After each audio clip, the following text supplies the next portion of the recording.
Hi, welcome to today's episode of Stand Up, where each and every day I find the smartest, bestest people I can talk to, and I ask them questions. That's the show. It's what the show's always been. I don't have the answers, but my guests always do.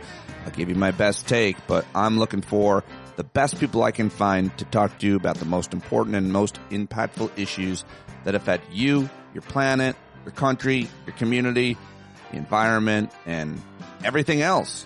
So let me know who you want to hear on the show. standupwithpete@gmail.com. Join me today, a longtime listener of the old show, a regular caller who's become one of our favorite guests because somehow, some reason, he sure does know a lot. Bill B in D.C. Bill Boyle is my guest. We talked about Ukraine, Russia for a while. We talked about the government shutdown. We talked about No Kings protests and much, much more. Great conversation with Bill Boyle. And if you want to jump to the conversation itself, to the interview, you can fast forward, as we used to say, or skip ahead to about 30 minutes into today's show. But I hope that you will stay here, because I also every day have a great news recap for you, which is worth the price of a subscription alone. For as little as $5 a month, you can gain access to our community, our Hangouts, our Discord platform, and support one of the best independent media outlets out there, at least someone who operates alone, independent of any corporate massive giant, or even some of these big independent giants that have started to form, from the Midas Touch to the Pod Saves. Nah, it's just me, and I am beholden to you. So that's it. That's what we do every day, and I'm going to get right to it right now. Thank you very much, though, to my friend Glenn Kirshner, who had me on his live Substack last night, and welcome to anybody who might be listening as a result. It was great to be over there with Glenn. Went so well, I think I might share the audio here as part of tomorrow's show. It was a great conversation that we had, and I was really happy with it. And of course, Glenn is an old friend of mine, and we talk all the time, and I love him to death. You should subscribe to his Substack if you haven't already, but you probably already have, because everybody is subscribed to Glenn. He's the best. He really, really is, and so supportive of me, and so great to have new folks here, if that's the case. Oh, and thanks to those who have upgraded their subscriptions. Several of you did that. Dominic, I saw that yesterday. Thank you, my friend. And so you can always pay more. If you're paying $5, you could pay $10, and it makes a huge difference here in such a small shop. So anybody who's doing that, it makes a big difference. I appreciate it. Patreon.com/Pete Dominic. Let's do it. Yesterday, there was a lot happening, and of course, I think I've got to start with one of the big stories, which is that apparently our Mad King can now send troops to Portland. Well, at least that's what an appeals court said, 2-1. It was the Ninth Circuit. Two judges that voted for were, in fact, actually Trump appointees, if that matters. They've sometimes voted against them. But a panel of federal appeals court judge announced yesterday, that Trump administration can, for now, move forward with its plans to deploy National Guard troops to Portland, Oregon. The decision opens the door to some federal troops being stationed at an ICE facility in South Portland that has been the site of street protests since June. The ruling, which disputed a lower court's contention that protests in the city have been largely under control, lifted a temporary block on the deployment. It was not immediately clear, however, whether the order also allowed Trump to use National Guard soldiers from Texas or other states, as he suggested he might do. The two Trump-appointed judges who wrote the ruling cited instances in which demonstrators in Portland attempted to set fires at the building, threw rocks and sticks, threatened officers with knives, shined lights in officers' eyes, and shot paintballs at officers. In a dissent, a judge appointed by Bill Clinton said the ruling was, quote, absurd and, quote, erodes core constitutional principles. Legal wrangling over the deployment is almost certain to continue. Lawyers for Oregon and the city of Portland immediately asked for the case to be reconsidered, and I'll give you some more analysis from Lisa Rubin coming up here in the clip show, which I do after the headlines. So that was probably the top story from yesterday. Should mention that Japan has its first female prime minister. But not all women are celebrating. Japan elected Sane Takaichi as the nation's first female prime minister, but she's a hardline conservative. So that might be one reason why. She's 64 years old, and she's the leader of the governing Liberal Democratic Party. She was elected by lawmakers from the lower house of parliament, also elected by the upper house lawmakers. And though her election is a milestone in a country where women are severely underrepresented in the government, Taikaichi enters office with a fragile coalition facing a number of pressing challenges, including a visit next week by Trump. Well, that should go great. Trump meeting the first female prime minister of Japan. I'm sure she'll handle him just fine. Smart Japanese lady. She says her hero is the former British conservative leader Margaret Thatcher. Uh-oh. It's getting worse. Anyway, I thought I would mention that. We'll give her a chance, I guess. I don't know what I'm supposed to say. I don't know anything about Japanese politics, but I did want to mention that. Here at home, Trump is tearing down the White House. Did you see this? The White House started demolishing part of the East Wing to build Trump's ballroom, and people are losing their minds because it just looks terrible. It just looks terrible that a giant machine's tearing down the walls of the White House because, of course, the traditional base of operations for the First Lady, the East Room, by the way, the East Wing, which is where they're doing it. And the ballroom's going to cost $250 million, despite lacking approval for construction from the federal agency that oversees such projects. Yeah, whatever. What the fuck? Who cares? Trump and his press secretary, Caroline Leavitt, said nothing will be torn down when the project was announced in July, but they tore a bunch of stuff down. So people are losing their minds, or pretty upset about that. And I was losing my mind, and many others, yesterday when everything that we use in the internet seemed broken and down, from Venmo to Riverside, which is an app people use to stream interviews. Having all kinds of problems with it yesterday. You probably were as well. Amazon said its systems are back online again after connectivity issues persisted yesterday. Reports of problems with Amazon's cloud computing services unit, Amazon Web Services, AWS, continue. Before the latest round of issues, Amazon said it fully mitigated an earlier outage. Several popular websites and apps, including Snapchat, Facebook, and Fortnite, were impacted. Banks, cryptocurrency exchanges, Coinbase, and AI firm Perplexity also reported issues, as did airlines Delta and United. One expert said the financial impact of yesterday's disruption could cost hundreds of billions of dollars. Were you affected by it? Did you lose money? Let me know. All right, a few other stories I wanted to mention from the last couple of days. Here's a doozy from the Washington Post. Gets the exclusive. This is an important story. Apparently, in the days before the Trump administration deported hundreds of Venezuelan immigrants to a notorious prison in El Salvador, the president of that country, El Salvador, he demanded something for himself, the return of 9 MS-13 gang leaders who are in U.S. custody. Secretary of State Marco Rubio, in a March 13th phone call, apparently, with the Salvadoran President Nayib Bukele, promised the release would be filled, according to officials, with knowledge of the conversation. And there was an issue that some of the MS-13 members that he wanted were informants under the protection of the U.S. government, Rubio told him. To deport them, Attorney General Pam Bondi would need to terminate the Justice Department's arrangements with those men. He assured Bukele that Bondi would complete that process and Washington would hand over the MS-13 leaders. His extraordinary pledge illustrates the extent to which the Trump administration was willing to meet his demands, Bukele's demands, as it negotiated what would become one of the signature agreements President Trump's early months in office.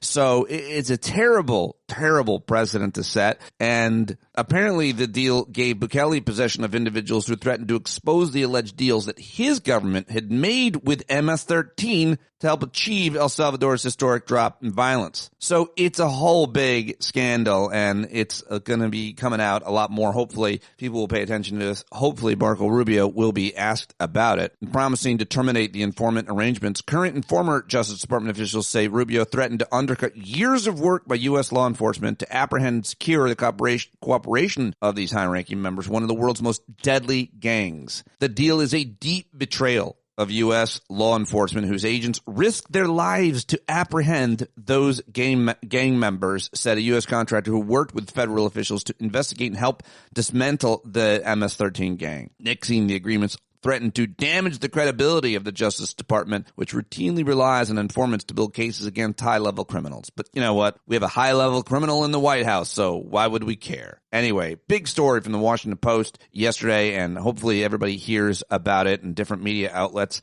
I fear they won't. Also, this, speaking of South America, well, that was Central America, but Colombia said yesterday it has recalled its ambassador from Washington after Trump said he would raise tariffs on the South African American nation and stop all payments, intensifying a feud stemming from U.S. military strikes on vessels allegedly transporting drugs. Allegedly is important because they might not have been. Trump also called Colombia's leftist president Gustavo Petro an illegal drug leader. He called him a drug leader. Meanwhile, he's making a deal with a drug leader in Central America. Nothing makes sense or matters. Everything is transactional. Yeah. The two survivors, by the way, of that military strike on the suspected drug-carrying vessel in the Caribbean are going to be sent to Ecuador and Colombia, their home countries, according to Trump. He said this.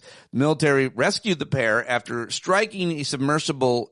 So they struck this submarine and guys survived? How the hell? It was at least the sixth such attack since early September. Completely illegal and wild that it is happening. Also yesterday, 7 Tennessee officials sued over the deployment of the National Guard in Memphis, Tennessee. The latest lawsuit says is against the push to send troops to Democratic-led cities perceived as overrun with crime. So even though Trump said his Memphis, Tennessee deployment enjoyed broad and bipartisan support, but yet 7 Tennessee officials are suing. Let's go to West Virginia. The IRS recently filed notices of a federal tax lien against the senator there. That's right, the former governor, Jim Justice. Remember that, folks? The guy who sits with his dog in his lap during COVID? Well, he's the latest example of ongoing financial troubles that have trailed the former governor and members of his business and family and their network of businesses over the years. Also, a crazy story, tragic story coming out of Washington. Congressman there named Tony Gonzalez. He's a former United States Navy veteran who's now a congressman. Well, it's come out that he was having an affair with one of his aides, a staffer, and it gets horrifically worse. Apparently, allegedly, that staffer killed herself. How? She doused herself in gasoline and set herself on fire, and she died. Yeah, it's an absolutely horrific story, and I can't imagine the details of it. I don't want to speculate about anything, but there are a whole bunch of controversies surrounding Republican congressmen. I just mentioned Jim Justice. Have you heard about Congressman Corey Mills? This guy's a real piece of work. A Florida judge has issued a protective order against this Republican congressman after his girlfriend accused him of harassment and threats. Apparently, he allegedly threatened to release explicit images and videos of her after their breakup and said he would, do it to harm any future partners. She stated these threats caused her significant emotional stress, and, she's suing him. So anyway, he denies the allegations, calling them false and claiming the legal system is being weaponized by a former political opponent. Oh, well, that must be it. So lots of scandals out there for Republican congressmen, and let's see, what else do I have for you? Oh, following the suspension of Jimmy Kimmel, Disney and Hulu apparently saw their average number of cancellations more than double, which was why they came back. That's the thing. That's the most important, I think, development about all that. Roughly 3 million Americans canceled the streaming service Hulu in the month after it temporarily suspended Jimmy Kimmel. About 4.1 million people canceled Disney-owned Hulu. Wow. Okay. I mean, a lot of people also remembered as a result that they had a subscription to Hulu. That might be one of the things. The hell is on Hulu? What are we watching over there? All right. Those are your headlines. Now it's time for The Clip Show. That's right. The best sound bites I can find from yesterday.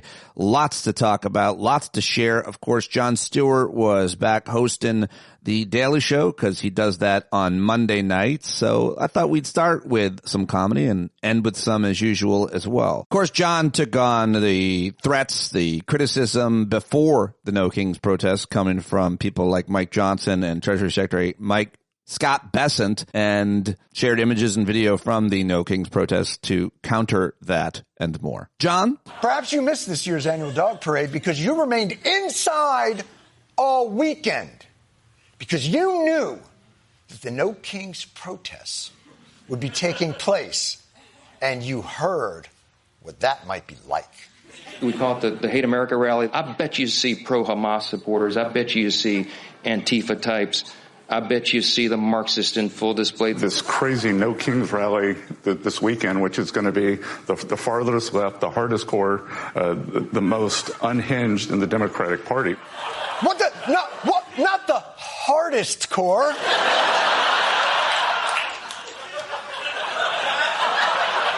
I expected partial Marxism and hardcore, but not full display hardest core Marxism. It's going to be like Mad Max out there with Chuck Schumer on flaming guitar.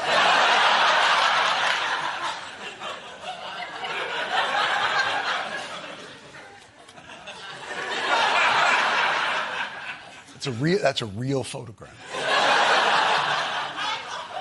And so this weekend we sat in our bunkers, doors locked, windows boarded, muskets and cyanide pills at the ready, prepared for whatever the hardest core had in store. Do your worst. Display your Marxism to its fullest.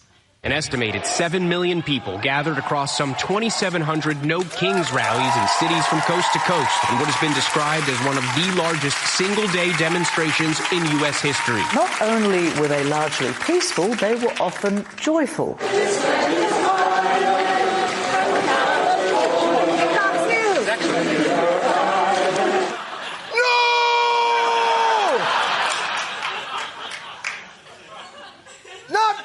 Domain folk classics? You monsters. Actually, it was kind of an incredible turnout that was somewhat inspiring. 7 million Americans, 0 mass shootings. 0.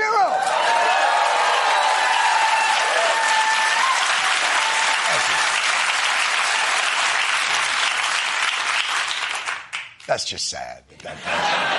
No mass shootings?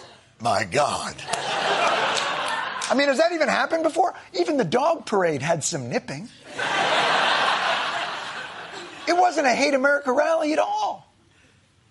I look forward to Republicans apologizing sincerely for implying that these Americans were, what's the word I'm looking for? Deplorable. Yes, exactly. Well done by Jon Stewart and the gang over at The Daily Show. You know, I was hired by Jon Stewart to be the fluffer there. I was the warm-up comedian there at The Daily Show, and then Stephen Colbert stole me where I became the warm-up comedian there and went from there. CNN hired me to be on air. I left Colbert. It's all a whole thing. Yeah, that's right. Part of the family. All right, speaking of, let's get to I don't know why I said speaking of, but I had no segue to get back to the audio clips. Speaker Mike Johnson yesterday was asked about our dear leader, our mad king, our absolute insane sociopathic president of the United States, and his AI cartoon villain video of him flying a fighter jet and shitting on No Kings protesters. And here is how it sounded. Speaker Johnson, you say that the Democrats had a Hate America rally, but what does it say that the President of the United States over the weekend released a video of him pooping on the American people? The President uses social media to make a point. You can argue he's probably the most effective person who's ever used social media for that. He is using satire to make a point.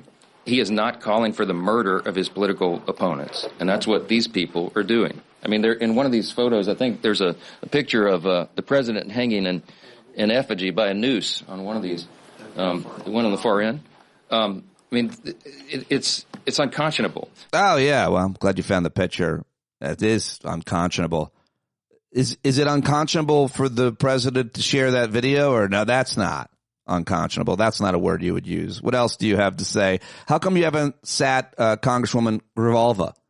I will administer the oath to her, I hope, on the first day we come back, legislative session. I'm willing and anxious to do that. In the meantime, instead of doing TikTok videos, she should be serving her constituents.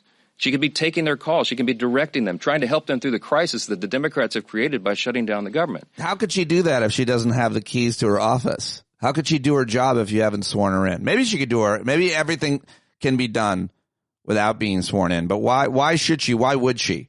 Why don't you just swear in, sir? Why don't you just get it done? Oh, we know why. Oh, here's Congressman Ro Khanna to weigh in. What I'm outraged by is that I'm here in the Capitol, many Democrats are here in the Capitol, and Mike Johnson has shut the Capitol down. And why has he shut the Capitol down? He doesn't want to swear in Adelita Grijalva because that would be the 218th signature on Thomas Massie and my petition that would force a vote on the release of the Epstein files. And he knows 50 to 60 of his own members would defect. Yeah, let's get it done. Speaking of Democratic congressmen, here's Jamie Raskin last night talking about no kings, this and more. Does what you saw support the argument that this was a hate America rally? No, on the contrary, it was, of course, totally positive, totally patriotic, and totally supportive of us getting the American government back in business again, reopening and supporting the health care of the American people and supporting the federal workforce. And,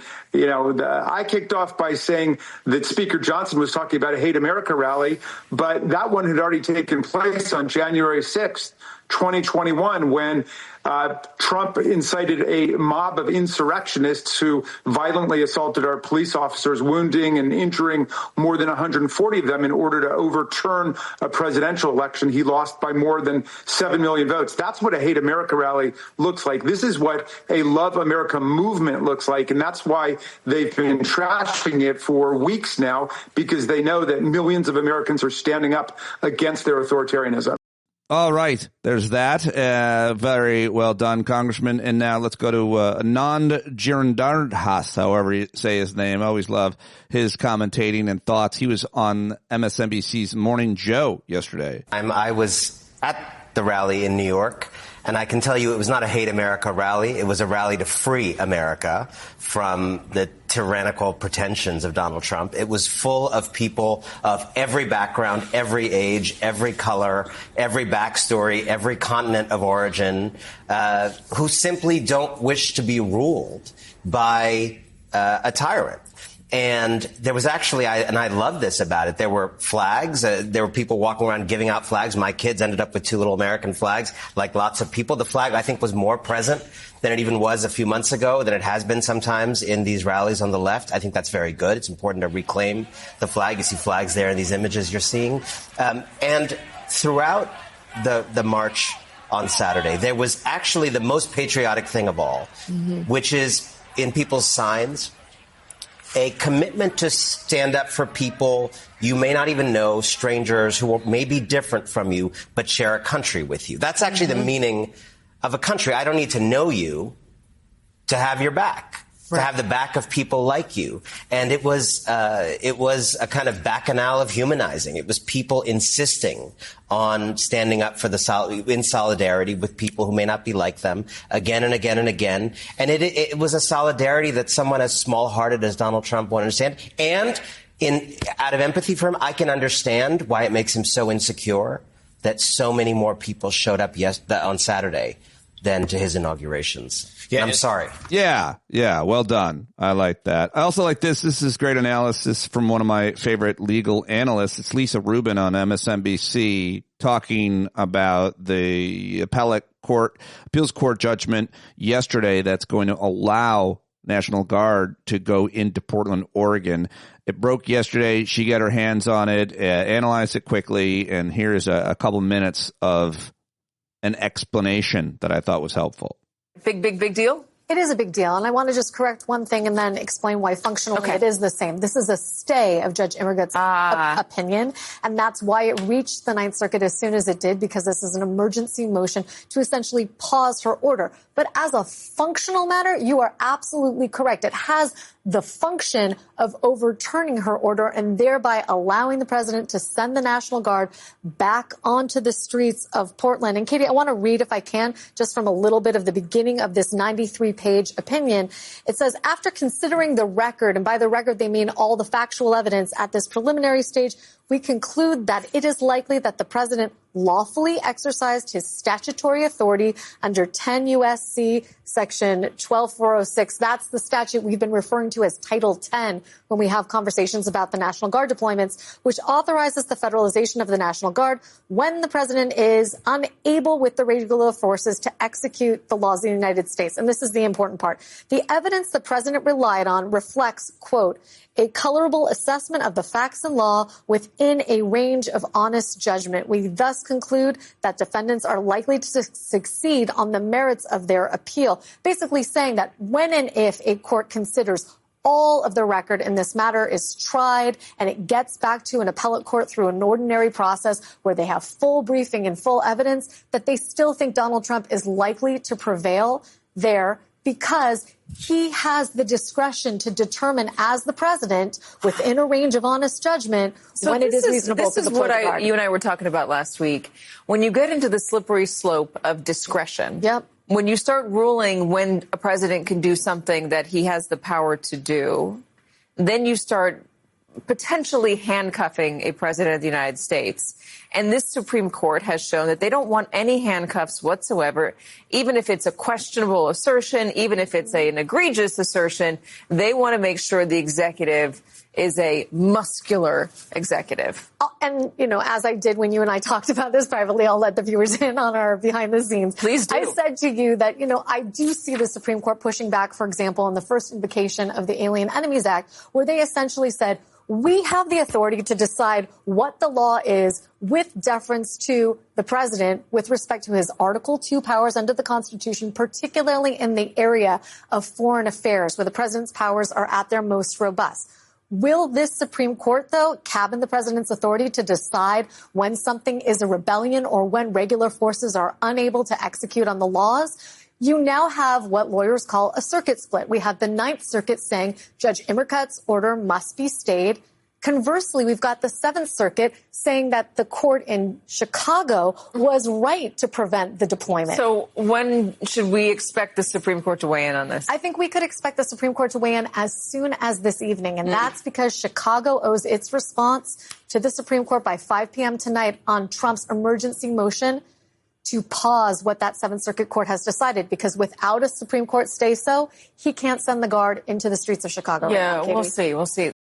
All right. There you go. Lisa Rubin, great analysis. And that's what the Clip Show does. Helps you understand what the hell's going on and take some of the best pieces of audio from the past 24 hours or so to do that. And finally, I like to start with some comedy, and I'll end with some comedy, a little bit of Jimmy Kimmel's monologue from last night on Jimmy Kimmel Live. You know, it's hard to imagine, but one day, this avalanche of insanity we get buried under each day, deeper and deeper than the next, will one day be taught in history books in every place other than Florida. Isn't that incredible? What a stupid time to be alive. The good news is, well, it's the good news. Jesus is coming back, thanks to Mel Gibson.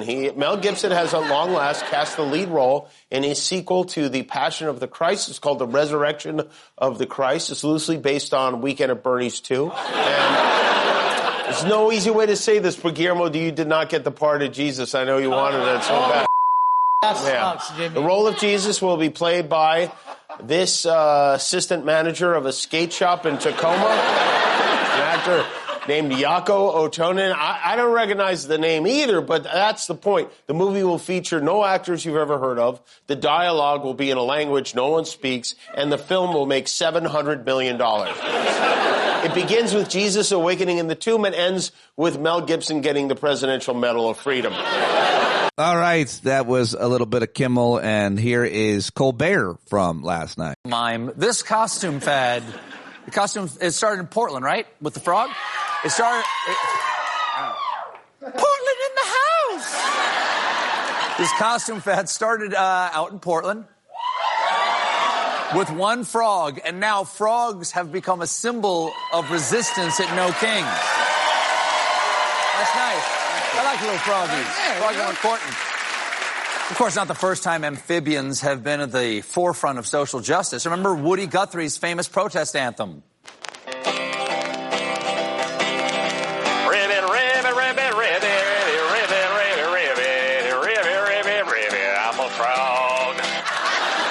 They don't write them like that anymore. It really stays with you.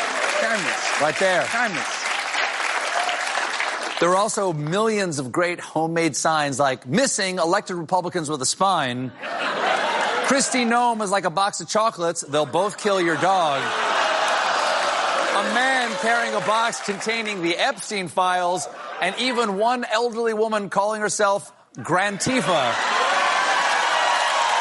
And you know, Grantifa, you gotta have Grantifa. Gotta have Grantifa at the cookout. Because when democracy calls, Grantifa is there to answer because she's still got a landline for some reason. By the way, democracy, you could call more often. Yeah, Colbert, always great. And there you go. I like to start the clip show with a joke and end it with a joke. And there were some similar jokes going on between Jon Stewart and Stephen Colbert because they were reacting to a lot of what was said and predicted of who would be at the No Kings rallies and why they'd be there and who really was. So good stuff. All right, now it's time to get to my interview with Bill Boyle. Bill Boyle, regular old caller. The old show impressed us so much that we started having him on as a guest of the new show, and he's quickly become one of your favorites over the past 4 years that we've been doing it here independently. And last night's appearance, no exception. We were live on several platforms. If you're not subscribed to Substack and YouTube, then you wouldn't know. You could have joined us, and I can use your comments during the live chat.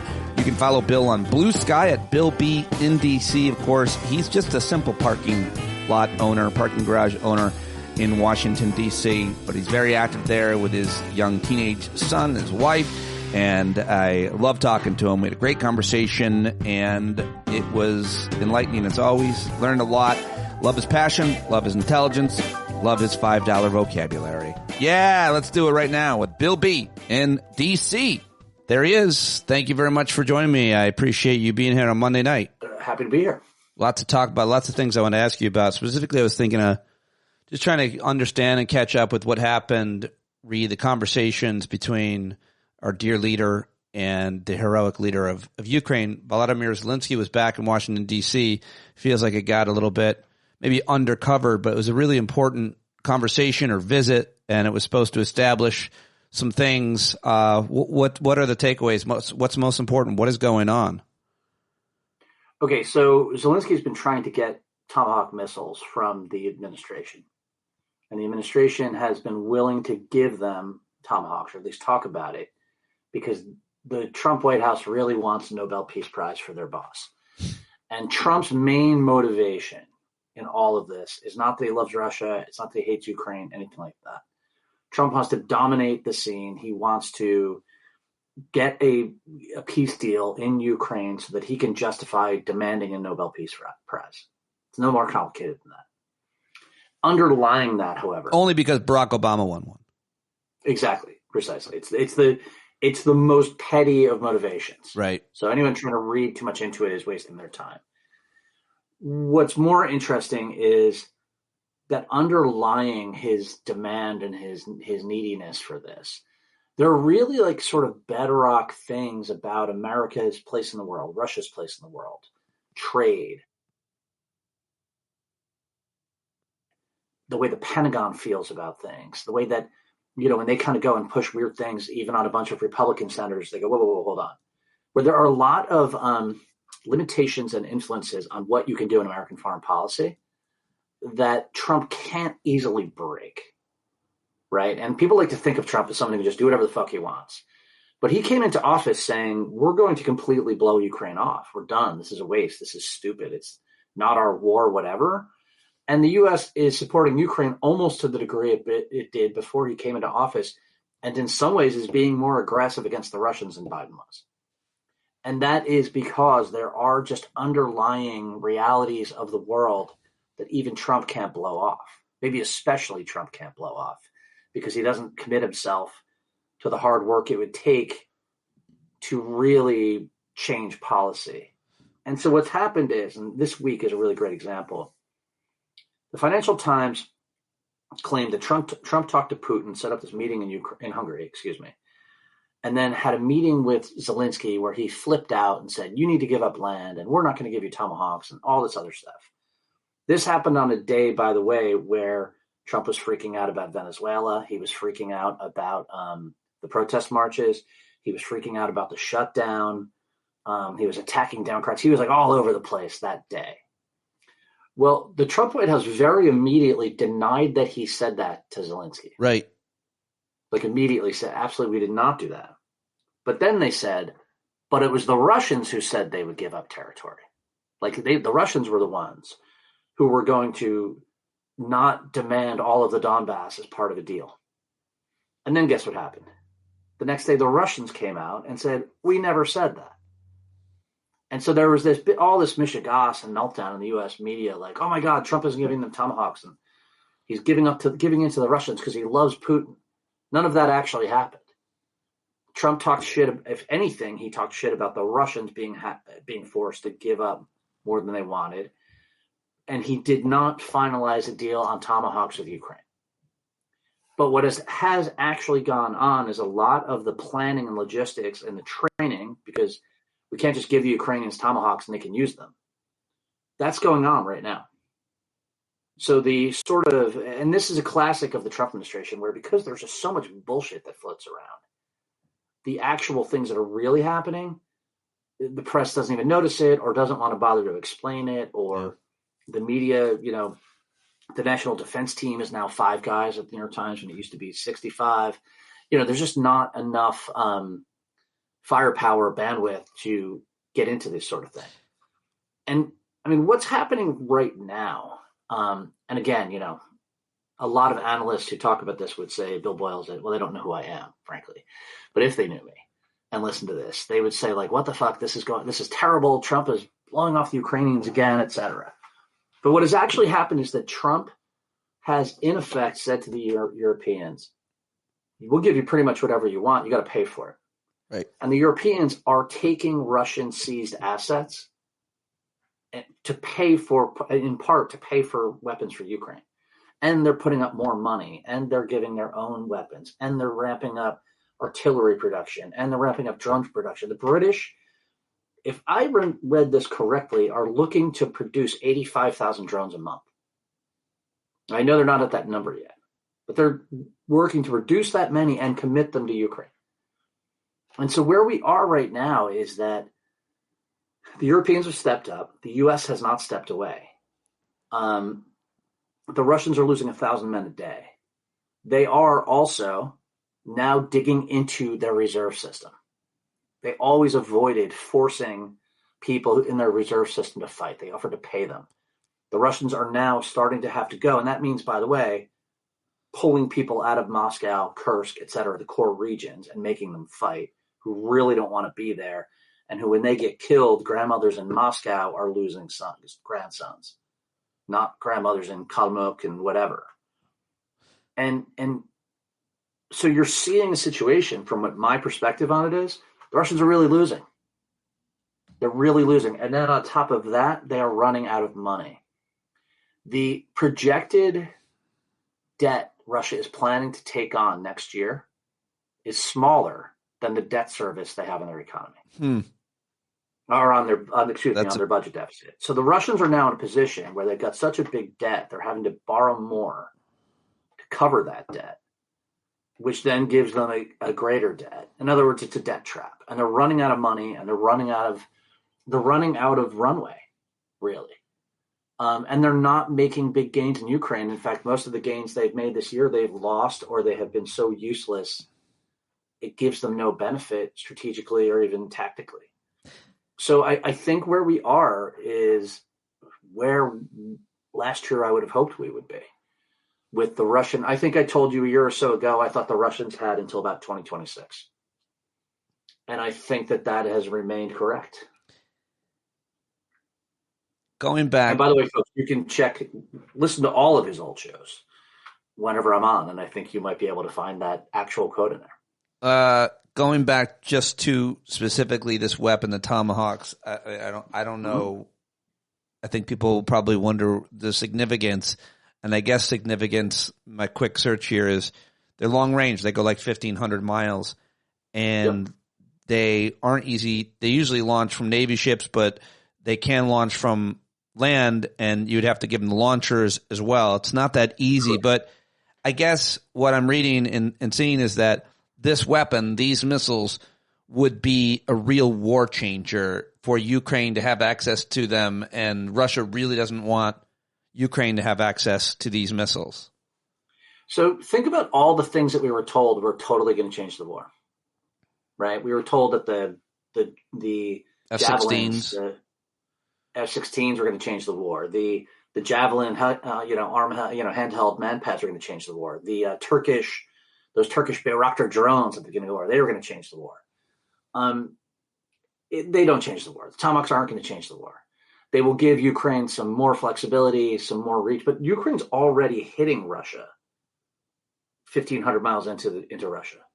They're already going past the Ural Mountains, hitting targets. They hit a target a month ago next to the Finnish border. So, the idea that this changes everything is wrong. What it would do, though, it would give them more capability, more punching power to a degree. It would also really tell you that the U.S. was in the Trump administration. Right. Once they give them Tomahawks, and the Russians, by the way, were not saying, oh my God, this is going to ruin everything. They were basically saying the Americans are betraying us. Trump is betraying us. It's what it says. It's not necessarily what it does. It's the signal it sends. And, Moscow now is starting to get in a position where they need to worry about war weariness in Russia. Their argument was, hey, if Trump wins the election, we're going to be able to make a deal with Trump. Trump is going to, cut off the aid, and he's going to be on our side. And we're going to have all these trade deals, and this big bet will pay off. I think it's very clear right now that's not true. And I think that for Russians, that's sinking in. They're starting to say, oh, shit, this isn't going away, and we're not going to have beach houses in Odessa. And the Ukrainians look like they're going to be able to stick in this for a long time. And, the line they use about this is that, the machine will go on until it breaks. I think we're starting to see the machine on the Russian side creak a lot. Let me move on to another issue, as hard as it is, but I want to get your take on a few things tonight. And that is the No King's Day protests of the weekend. You are Bill B in D.C. You were in D.C. What are your thoughts? I've read like 7 think pieces, right, on protest and these protests in general. What they mean, what they don't mean, what they lead to, what they don't lead to. We obviously heard Republican leaders across the board criticize them in the harshest of ways. These are America-hating terrorists and terrorist sympathizers and all of the rest. I'm not sure how effective that was or that is, or certainly it's far worse than saying basket of deplorables, but doesn't matter. What are your thoughts? What did you do, and what was the significance of these massive protests around the country? Right. So I went downtown D.C., rode bikes around with my kid, took pictures, the usual. I heard numbers as high as 200,000 for D.C. That seems high to me, but it was certainly well over 50 to 70. I didn't see all of it probably, and that is the thing about these protests. It's interesting because they are intentionally spread out. There was a protest in downtown D.C. There was also 2 other protests in other parts of downtown D.C. There were multiple protests in Arlington. So, I think the thinking, and it's very smart, is don't give Trump one big thing to hit if he chooses to choose violence. And on the mall, I saw only on the way, a quarter mile away from the mall, one kind of uncomfortable looking group of National Guard guys, like 5 of them. On the mall itself, almost no federal officers at all. There were Capitol Police.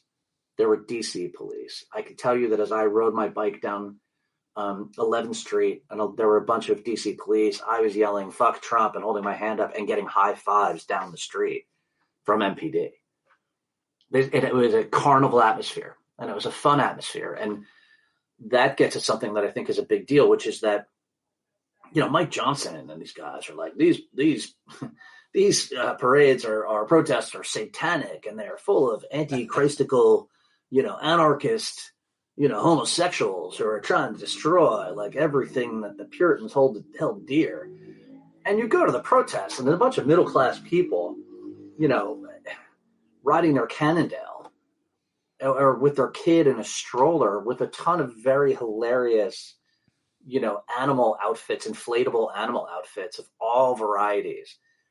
And I think that the Republicans make a gigantic mistake in turning these things or trying to turn these things into some terrifying thing. Because the average American sees on CBS News that night a bunch of people that look like them, who look like they're kind of having fun, and are certainly, it's obviously ludicrous the way it's described. Yeah. And the thing that an authoritarian project cannot countenance, the thing that it cannot accept, is to be made to look ridiculous. And that is what these protests, and thank God for Portland, Oregon. I am genuflecting and blessing you and whatever. Portland has been the Los Alamos of how to figure out how to make the Trump people look ridiculous. And, it's like a memeing everywhere. There's the meme of the guy and the frog where it's Morpheus. It's the frog saying to Morpheus, like, are you saying I'll be able to dodge, pepper balls? And then it's Morpheus saying, when you're ready, you won't have to. And then there's a video below that of the guys shooting pepper balls at the frog outfit and they're all bouncing. And it's just like amazing. Like I told you about Andor, that I thought that Andor picked up the actual majority cultural context. Yeah. Way better than Trump does.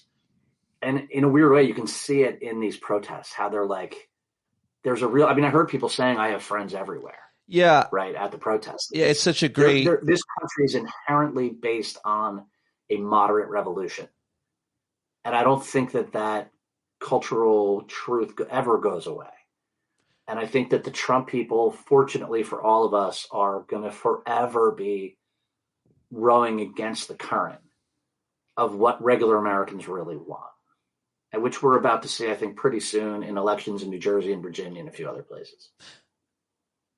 What do you make of the fact that all these people came out all over the country, over 2,700 events, hardly any arrests, hardly any violence? If there was any, it would have been played way up. And they weren't even able to create the type of violence that they want to create with their propaganda cameramen behind ICE agents and so on. I mean, no violence, no arrests, no kings. Yeah. And I mean, the two incidents of violence that I know about, one was some dude who brought a gun to one of the protests and was tackled by the crowd immediately, who called the cops over and they grabbed the guy and the gun, and that was it. It's almost a non-event. And the other was like a New York Giants fan in New York who someone grabbed his glasses and he fell and hurt his head. I watched that video about 150 times. I don't wish suffering on people, including people I hate, but I do think my rule is, and I think, let's just talk about it because everybody's seen that video. By the way, I don't know if that was that was Sunday. It was after his team was up 33 points in the fourth quarter and lost to the Broncos. I don't know if it was before or after the game. So it was PTSD. Yeah. It was on a Sunday. Saturday was the protest, but clearly there was some, young folks out there. And anyway, here's the thing. I've told my daughters, if you ever say the N-word, especially to a black person, you deserve to get punched in the face. And in this case, he said the F word. He said fag. He called them all fags. I'll just say it. And then some guy took his glasses. Now, I don't think the guy should have taken his glasses, but as soon as he said fag, I think I will allow him to be have his glasses taken. And then somebody else tripped him, and I thought that was mean, and he slammed his face into the pavement. Of course, again, I don't wish harm on people or suffering, but if you're going to fall and not put your arms out, we're going to watch that video billions of times. Like the way he fell just on his face in a cartoon-like manner, and it was memed so quickly. I'm pretty obsessed with it, I got to say. I felt like that video was a bunch of people acting like assholes. No doubt. Which in no way detracted from the protest marches at all. Like it just wasn't. Well, it wasn't even on the day. It wasn't even on the same day as the marches. Yeah. Yeah, exactly. So there really was no way, and there is no way to sort of turn these things into ways for the Trump people to leverage their authoritarian impulses or whatever. And I can tell you, I go on Facebook to where I am, and like there's nobody on the right going, "We got you guys." It's all very quiet. What did you say a moment ago about the way? How did you phrase it when you're able to kind of ridicule and make fun of an authoritarian? You're not a very good authority. How did you phrase that? Authoritarian projects cannot accept being laughed at. Right. It is anathema to them. I probably used some $5 word and should have just said they hate it. And they hate it because, authoritarian governments depend to a great degree on passive acquiescence of this idea that they have the power to coerce you. And when you make fun of them, that passive acquiescence of their power evaporates. Once you think the local block warden or, MAGA street captain is a clown, then you're not going to obey in advance or when he's not around. Right. And that's the bottom line. Right, that's the genius of these protests. Yeah. And if you think about it, Trump got a lot of mileage out of, and I still don't get it because it doesn't work on me at all. But a lot of people would say, well, he's actually really funny. And to me, I grew up with guys like him and I think, no, complete fucking asshole. But he, to a certain section of the country who, by the way, feel themselves oppressed, right? Think about all the Trump people who feel themselves oppressed and feel released by Trump dropping in an AI video crap on protesters. Yeah. That he is the sort of authoritarian version of that, where he's trying to, it's his power in that he can motivate a bunch of MAGA people with that. It's his weakness in that for the vast majority of people, that does not become your Il Duce or your Führer. Yeah. He's too ridiculous. He's too silly. He doesn't have, Mussolini's ability to talk about the future of Italy that he could create. It's all just backwards looking resentment and ball busting. It doesn't have the same legs that say other fascist projects have had. What about the government shutdown? That's the other thing I want to ask you about. I saw some reporting, some polling that it just doesn't look great for Democrats even. I mean, really? I think Harry Enton on CNN, who I don't know, no, dude, he sucks. But he's so bad. Fair enough, but he was analyzing a poll. Let me try to. And he always picks the thing that looks worse for the Democrats every single Fair time. enough. It's uncanny. But I'm just wondering. Well, what are your thoughts on the current state of things as we head into? I mean, I saw one prediction; it could last till November. What are the consequences here? Who's going to get blamed? Seems like Republicans can take a lot of pain. Well, so everything that I've just spent time talking to friends this weekend who know more than I do about Congress and the White House and whatever, and it feels like both sides are pretty dug in. Now, they're dug in for very different reasons, and you can be dug in for good reasons and you can be dug in for bad reasons. The polling, if you look at Nate Silver even, but G. Elliott Morris, who used to run 538, most of the polling shows that Republicans are being blamed for this 58%, Democrats like 28%, the rest don't know. It's very much Trump's Congress. This is the negative of a supine Congress, is that when, there's a fight over something like this, you get blamed because you control the whole government. You can't even pass it off on your own party in the House. It's so obviously Trump forcing all this. The Republicans think, hey, fuck it, we control the government. We are, I'm Donald Trump. I can do whatever I want. This is great. It's perfect. And we can stick it to Democrats by hurting them on health care, which they love. That's really the motivation. There's no real thought through other than that. I'll explain how you can tell there isn't. The healthcare subsidies that were put together were very explicitly written, in part by Democrats, to be subsidies only for COVID. Is that the first time you're hearing anybody say that? The subsidies only for COVID. Oh, they were temporary subsidies. They were explicitly written as temporary subsidies. Yeah. That should be, and it's funny, someone who is an ex-Republican because of Trump, who is a lobbyist, and it was wild to me. They're not saying this. They're not saying it. They're not saying, hey, these were temporary subsidies. Democrats agreed they were temporary subsidies. You're not hearing this at all. And now it's too late for them to say. Because Democrats very adeptly, and I know some people are going to fall out of their chair when they hear Democrats being described as adept, but they very adeptly said, your cost is going to go up. It's going to go up by X.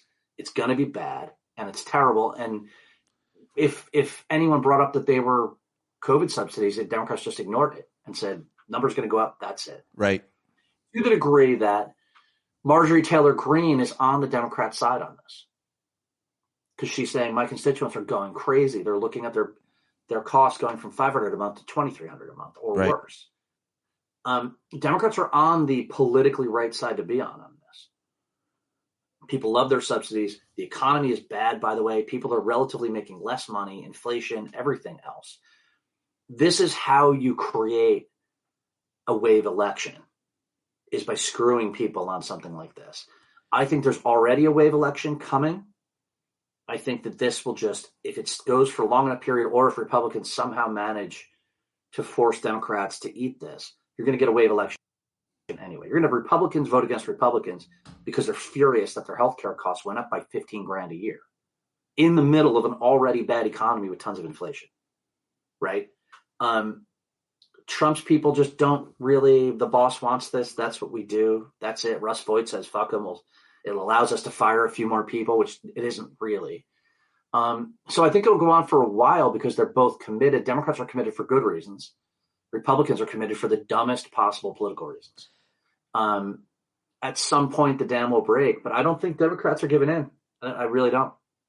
I think Democrats are happy to sit here and do this. And by the way, when you've already torn the heart out of the government,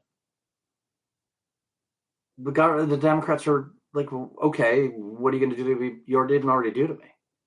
And I can tell you it's very fascinating what I see in D.C. is business is not that much down during the shutdown because it already got slammed before the shutdown. Right. They already cut a big chunk of the government out. So we are already used to lean times. So it doesn't have the effect. I don't think the unions are, and that's the thing. Do the Democratic unions eventually start to scream about it? What happens eventually? But, Trump's idea, we're not going to pay these people, he loses in court immediately on that. Over. So they're going to have to pay all these people anyway. I just don't see what their leverage is. What are they going to do to Democrats they haven't already done? What are they going to give them that Democrats need? Democrats don't actually need anything. If this continues and they screw these people out of these subsidies, they're going to vote for Democrats anyway. What do you make of Speaker Johnson not seating this woman who won her special election in Arizona, Grijalva, like 3 weeks ago? Everybody knows the reason. It's because she'd be the vote on discharge petition. No, that's not true. That's not true. That's not the reason why he's not seating her? No, I mean, she's brown, and brown people don't deserve to sit in Congress. I mean, that's obviously. I am completely kidding. He is 100% not seating her because he's terrified of the Epstein vote. Yes. And what they're trying to do is they're trying to drag it out and convince a couple of Republicans in the House to pick them off. But why? I mean, maybe they'll succeed, but you would think. I think that even a lot of the crazier House members, is Tom Massey going to say, like, sure, the president is screaming that I need to be kicked out of office. So sure, I mean, it's hard. Well, he's not going to, but I think they just need a couple of others. But my understanding is that there's like 30 or 40 Republicans that are ready to vote on this. That's what the rumor is. Eric Swalwell said it publicly, but the files are going to come out eventually. I don't think that Johnson is the evil sort of bastard that Trump is. But he knows that it's sort of like this is going to be, the child molestation stories about Epstein. They're sort of like the POW MIA flags you see flying around still. What? There were no POWs in Vietnam. Vietnam was not hiding missing in action Americans. In fact, they helped us find missing in action Americans. What? Within a couple of years after the end of the war. There were no POWs? And yet, what's that? Go ahead. There were no, the Vietnamese never held on to any American POWs. They did not. They let. There's no evidence or record of that? What's that? There's no evidence or record that they held on to people. Yeah. It's all bullshit. It's all Chuck Norris made it all up. It was America's saving myth for the fact that we treated our own soldiers like shit. So then after the war, the saving myth became, we are really going to be there for them now and get all these poor guys that are still rotting in bamboo prisons in Vietnam back to America.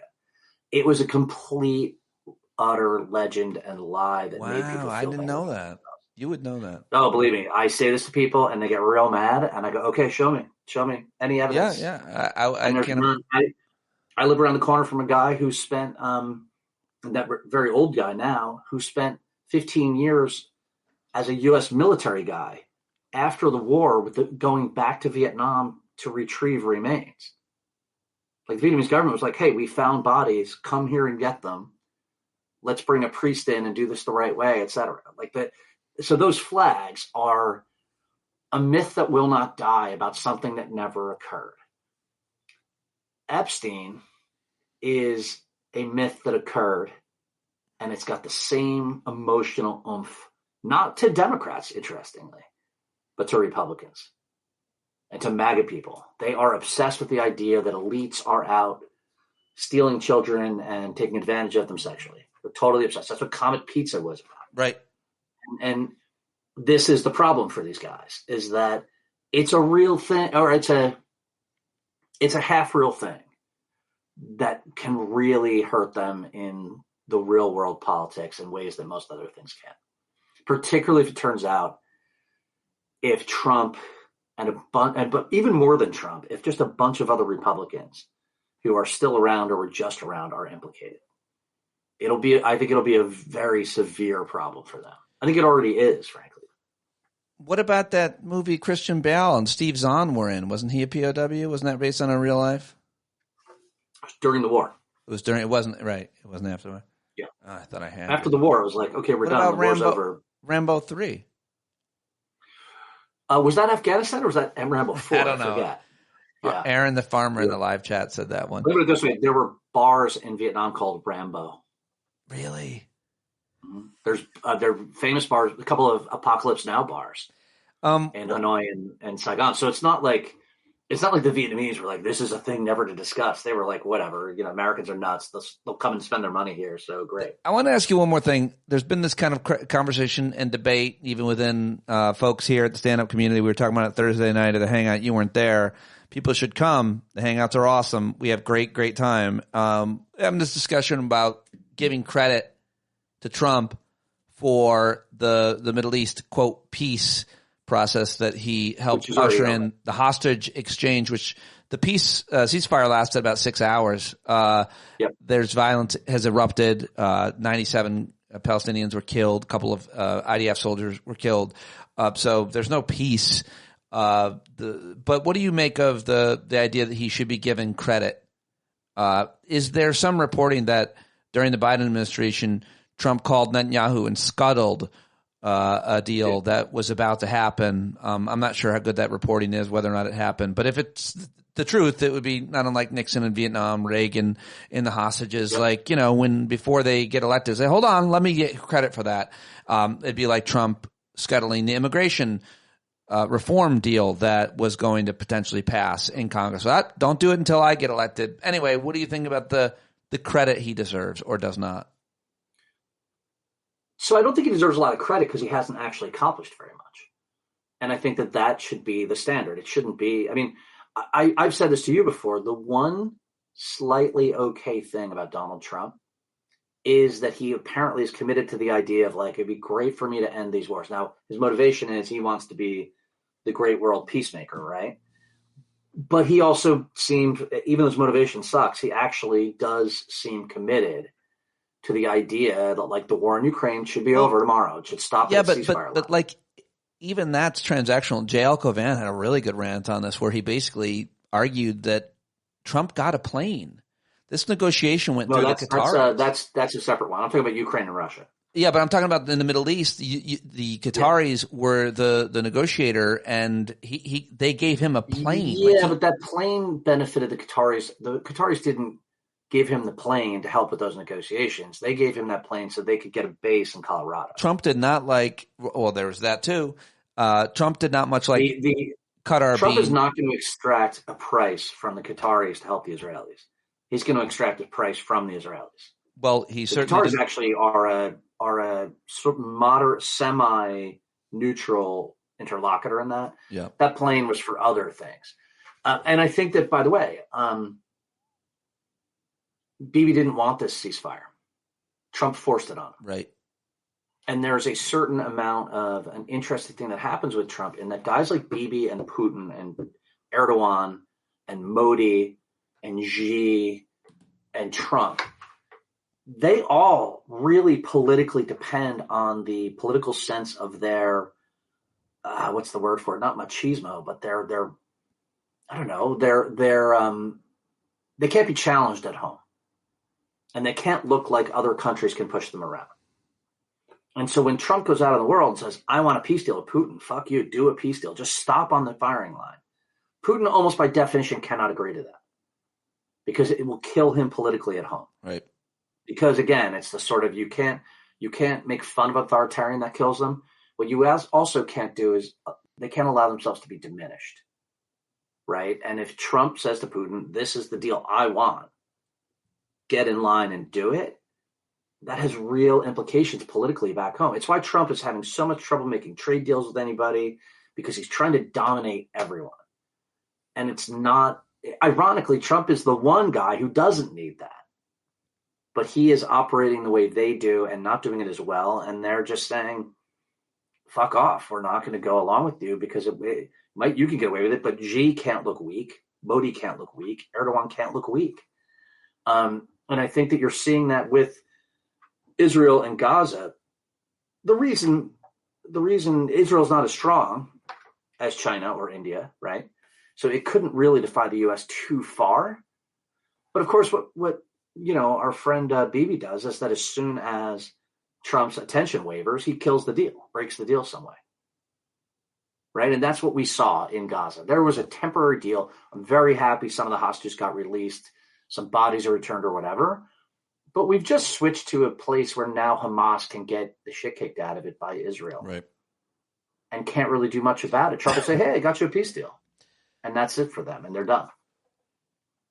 What do you make of these fishing boats or drug smugglers being assassinated off the coast of South America? In Colombians in Colombian waters. It's pretty... there's two things that happened. The head of the Southern Command quit. Yeah, I saw that. Well before he would normally have quit. And the reporting is that he did so because it was illegal. And he was like, look, I just can't keep doing this. Like, this is totally illegal. The second thing that you notice, they hit one boat. 2 people alive were taken by U.S. forces. These are what did Trump say? Every time we hit a boat, we're saving 25,000 American lives. Well, presumably this wasn't their first trip on the boat, or they weren't passengers on a cocaine boat. And what is the U.S. doing? Just returning them to the countries they come from. Why? Because it wasn't a cocaine boat. We are randomly or semi-randomly hitting fishing boats in the Caribbean Ocean. A, to provoke Venezuela. B, because Trump saw a clear and present danger 40 years ago and got the exact wrong message from it. And it's totally against international law, and it underlines just the sheer fucking stupidity of these people. Just the sheer stupidity. In the past, when Obama and Bush would assassinate people with Hellfire missiles from Predator drones in a place like Afghanistan, Pakistan, Iraq, Yemen, including al-Awlaki, who was like one of the most effective recruiters of extremists, but also an American. That was very controversial. But the thing was, you knew who they were. Like, oh yeah, this is they not were even named. Like these people that were apparently killing, they're not even saying who they are. There's no evidence of a crime against them. They're just seemingly killing people. And by the way, you keep saying cocaine boat, which is hilarious, and it's also my safe phrase. But regardless, you don't know if there's any cocaine on that boat. You don't know that. And if there is, prove it. Exactly. And by the way, if there is, and you're able to hit the boats like that, you could also intercept them. Yeah, well, yes. And by the way, killing Colombians on a Colombian boat in Colombian water is an act of war. Did we do that? It is an act of war. We did do that. Oh, boy. And Colombia was our best ally in South America. Right. Up until for 50 years. January 20th of this year. Yeah. They were our best ally. Now the Colombians are like, fuck the U.S. You know, I mean, can you imagine if the Colombians hit an American boat in American waters? That wouldn't be the same.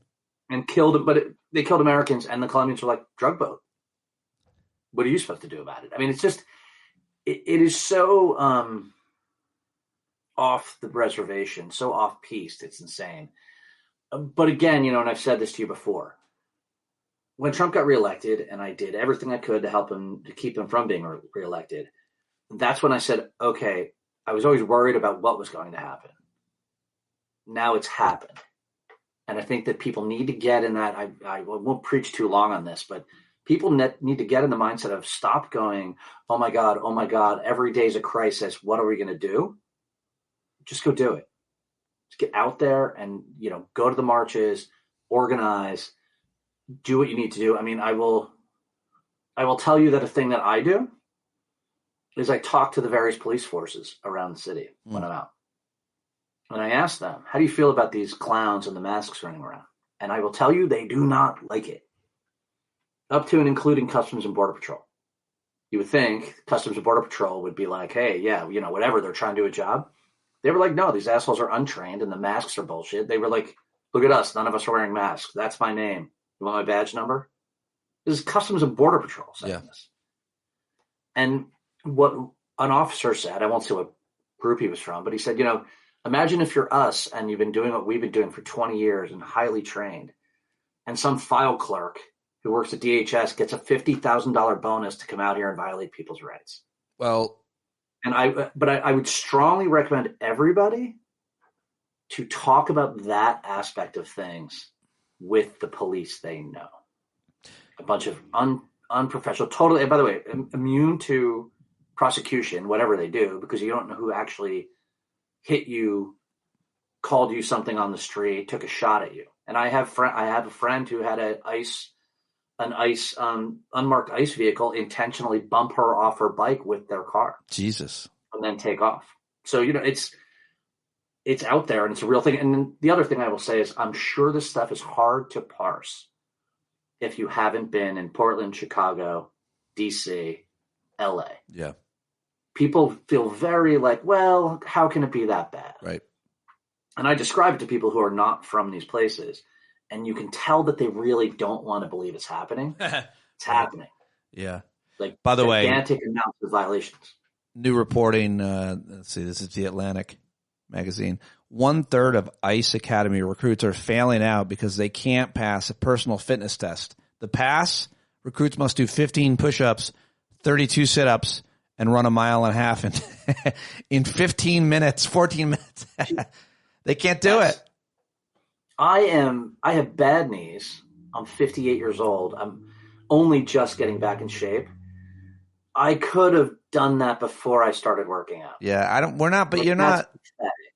You would fail the ICE test, but that's neither here nor there. You're riding around in your bike. I would fail the moral section or the immoral section of the test, the amoral section of the test. Well, great talk. As always, your wealth of knowledge, information, opinion, and moral clarity. We appreciate whenever you join us, Bill. If people are watching right now, a lot of people are watching, and go over and follow Bill on Blue Sky and learn more from him there. And Bill, I hope the insults are flying fast and furious on the chats. Are they? No. I hope so. I can't see the chat, so you should set it up so that somebody like me can see the chat. Oh, I want to know, you can't see it. I guess I have to figure out how to put it on the screen. I'll do that next time. Right. Because I was insulting Christian Finnegan and he couldn't see it. Oh, right. No, we got to do that. Bill B in DC on Blue Sky. Only on Blue Sky. Twitter exists, but I never use it. And I'm going to be in Austin the rest of the week. So see him in Austin. Any good spots? What are you doing there? Going to eat meat, see music, and drink beer. Cool. Great. Have a great time. Yeah. Send me pictures. Absolutely. I appreciate you, buddy. Thanks for doing this. Cheers, my friend. Thanks, everybody, for watching live. And that is it. That's how it sounded. I'm back here on today's podcast. Thank you very much for listening today. If you listened all the way here to the end, you're called a honeybee. That's right. You're very special, and I appreciate your dedication, your curiosity, and your support. Patreon.com/Pete Dominic. You can always pay more than $5 if you want to. Several of you have done that. I'm very grateful for it, keeping us going here. Welcome to new subscribers. If you're listening all the way to the end, you're now a honeybee. Congratulations. Email me if you're a honeybee. standupwithpete@gmail.com. Tell me what I can do better. Tell me what I like, what you like. Tell me what annoys you. Anything. I'm open to all of it, and I'm easily persuaded.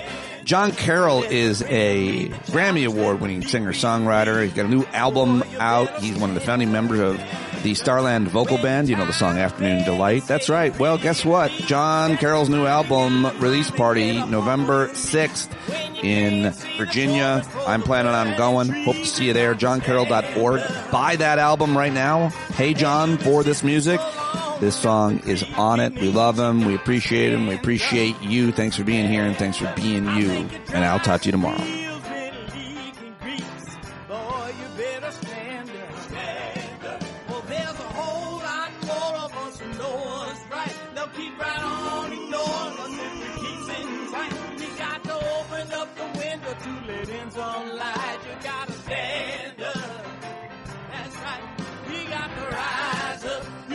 Stand up, you gotta stare the devil straight in the eye. We got to let him know it's his turn to go. See it clear when all you hear is a lie.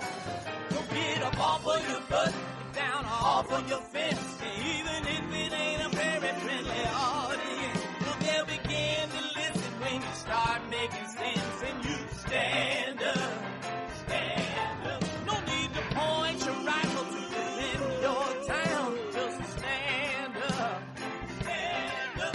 You know they can't deny you what you're laying down. Oh, you better stand up, stand up. Show your face of every color, yellow, black, red, and brown. She's the place where every lost child will finally be found. There's only one thing to do before we stand our ground, and that's stand up, stand up. Well, the founding fathers saw a land for all. They had to stand up, they had to stand up. They had a keen imagination for a crystal ball, drawing all the plans of a stand up. But all they had to go on was the time they were in, with other causes for laws, and since they weren't even sin, they knew that change was gonna come before the change would begin. They had to stand up. All right, they had to stand up. We got to stand up. We got to look the devil square in the eye. We gotta let him know it's his time to go, and make it clear when all we hear is a lie. Why you lying awake wondering where the money all went? It'll be the cost of freedom that'll go unspent. You can see him flee the scene of that experiment if you stand up. All right, we got to speak up, we got to reach up, and raise your voice in every way you know how. Don't be toes up, you got to show up. Ain't no better time to do it but now. No need to pledge allegiance to no wanton tribe. Rise up, show obedience to the voice inside, and listen well and it'll tell you not to run and hide. It says stand